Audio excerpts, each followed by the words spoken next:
What does it take for Africans to be great? Do the people of those countries choose to be great?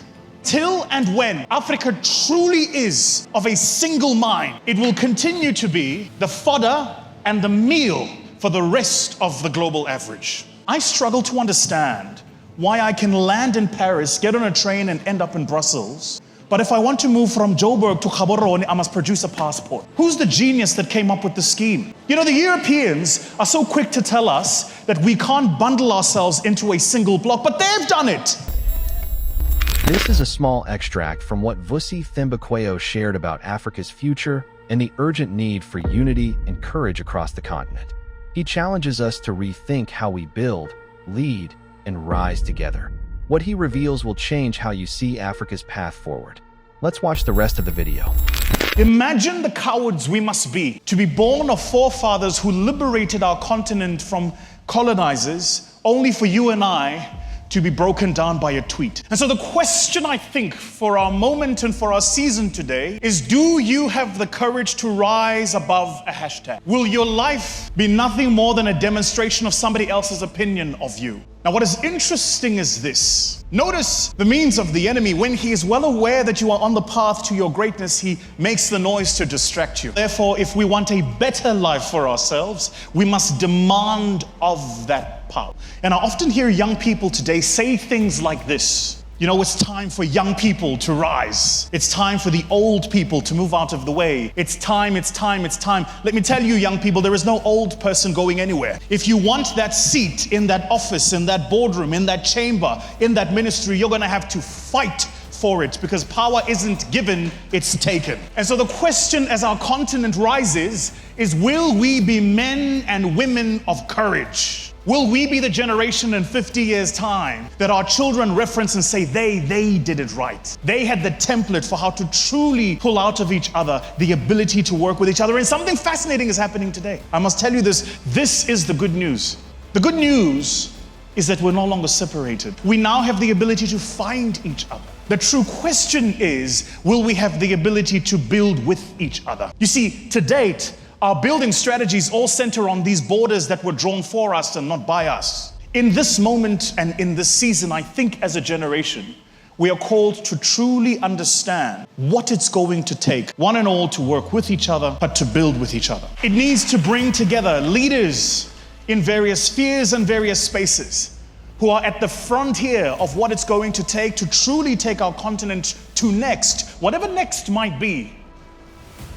So in this moment then, and in this season, it's important that we unite, that we truly pull each other towards each other. I will say it here. I will unite with any man and woman to do right. I will unite with nobody to do wrong. Amongst our greatest naiveties, I think, is that we presuppose that in the world of good and evil, it exists a little bit like it does in the superhero movies. Reality does not mirror that expectation. In reality, most people are complex. Most societies are complex. The challenge for us is whether or not we individually can be a force for good, a true force for greatness. So in preparation for this, I arced my mind back and I looked at 10 of Africa's largest economies between the years 1956 and 1968. And I looked at what it was that made up those economies. I looked in that particular period because that was the transitory period in our continent. What I wanted to seek and find was to answer a simple question. What does it take for Africans to be great? It's a simple question. Now, because of the nature of my work, I went and looked for the actual thing that I could prove here, the scientific thing that I could go statistically, if you do these things on a balance of probabilities, you will achieve whatever greatness is defined as for you. And here is what I found.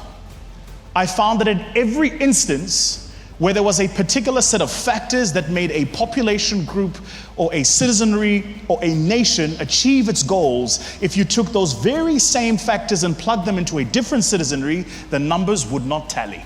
That is to say the following, that beyond strategy, beyond information, beyond policy, formations, and conversations, all of which, by the way, are fundamental. There is a single truism that holds, an ingredient without which the coffee doesn't taste good, and the ingredient is this: choice. Do the people of those countries choose to be great? You know this is true, by the way, because there are a lot of choices we make as people that filter into just how we think about ourselves. In other words, even though we could choose better, we choose what we just get. That greatness is truly a choice. If greatness is a choice, last time Pastor Pojo shouted at me for not having a presentation. I've got one today. There are three things then that I think we should all consider in this moment and in this season. The first, I think the era of demographics is dead. I think the era of framing ourselves by the tribe we come from, the background we come from, the place we went to, or how we were raised is moved. I think what we've become today is not just a demographic people. What we have become today is a psychographic people. We are connected in the way we think about the world, not just the way we exist in the world. And so today we find more commonality with each other because psychographically we see the world in similar ways. We aspire for similar. In other words, we are more alike than we think. If therefore we are truly to rise as a continent, then how we leverage this as a choice is going to be important. With the greatest of respect, I think in large part, the average is so distracted by internally what's going on. You're missing who you are in the global context of your continent. You're too worried about what's being said, or who's japaying, or who won the elections, or what's next, without thinking consciously about what you could do as an economy. As a consequence of this, absent of leadership, what happens?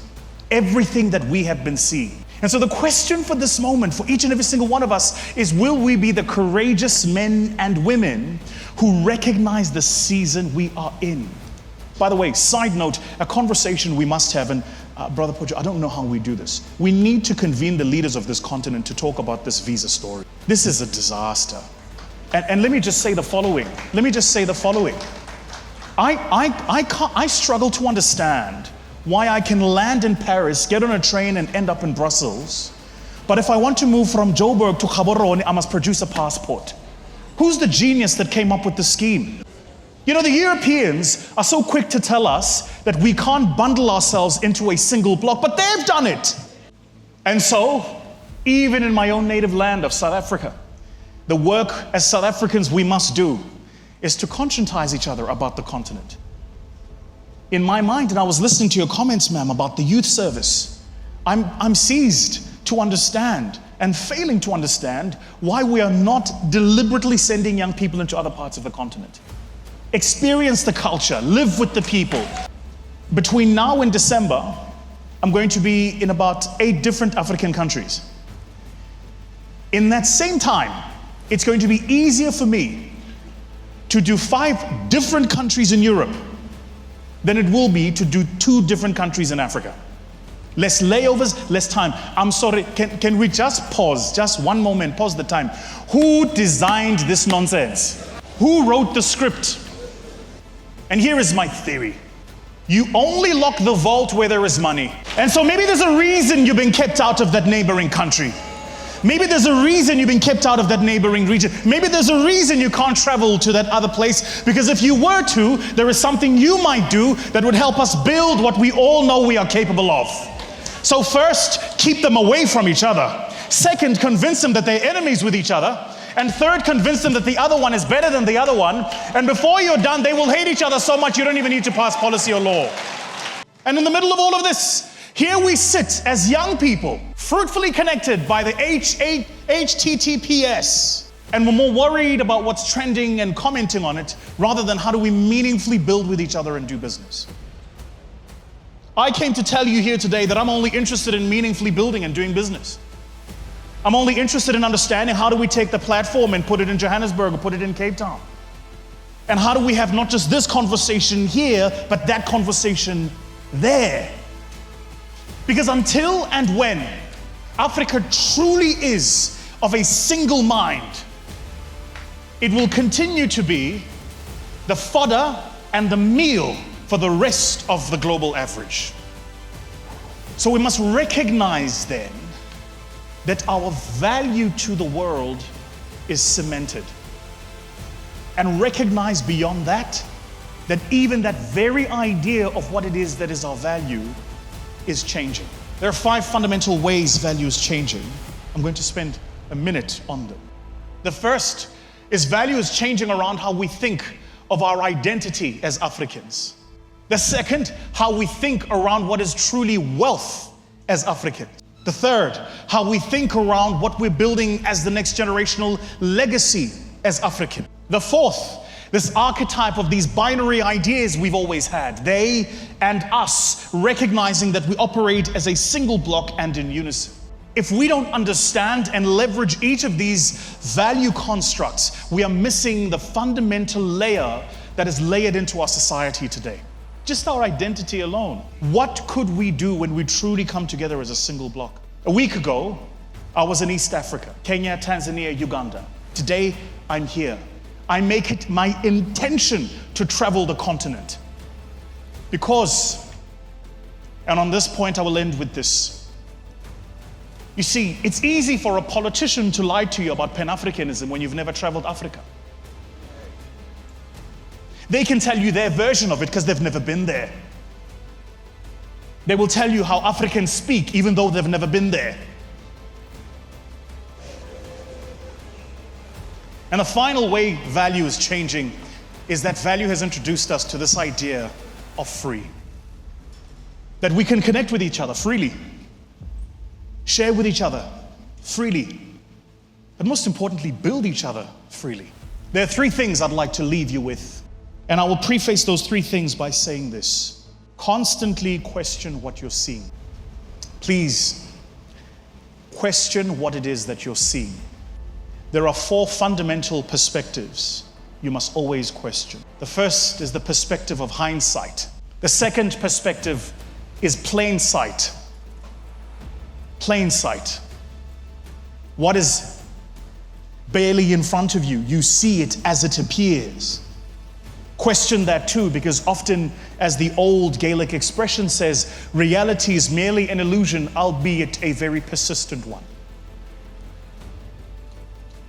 The third perspective is insight. Seeing what we've seen from the past, observing what we observe in the current day. What does it mean about where we are and where we find ourselves now? And the fourth and final perspective, which I think is going to be the challenge of our generation, is foresight. Let's talk about tomorrow. Let's talk about 2027. It's not until we build with each other that we recognize the opportunity. In venture capital, we do this well. If you're outsourcing tech talent today in Africa, you're outsourcing it typically to a Nigerian outfit. No, where in the continent you find yourself. If you're looking for somebody who's worked in fintech somewhere in Africa, typically you'll find them in East Africa. If you're looking for somebody who's smart, 6'2", Zulu, well-spoken, ladies love him,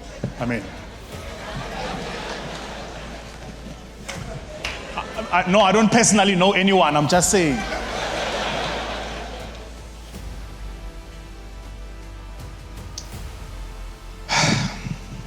I began with a quote, I will end with one. The greatest orator of all time, in my opinion, is Frederick Douglass. One of his greatest quotes, he says, "It's easier to build strong children than it is to repair weak men." We need to build strong children. We need to truly protect our futures by giving them the right set of values for the world we are in today. And all of us, no matter where we find ourselves, in whatever crevice or corner to which you have been called, to do the work that's required to preserve for the next generation. What do you think is the biggest challenge holding Africa back from its true potential? Share your thoughts in the comments below. Let's start a powerful conversation. If this message inspired you, don't forget to hit the like button and subscribe for more eye-opening insights on Africa's rise.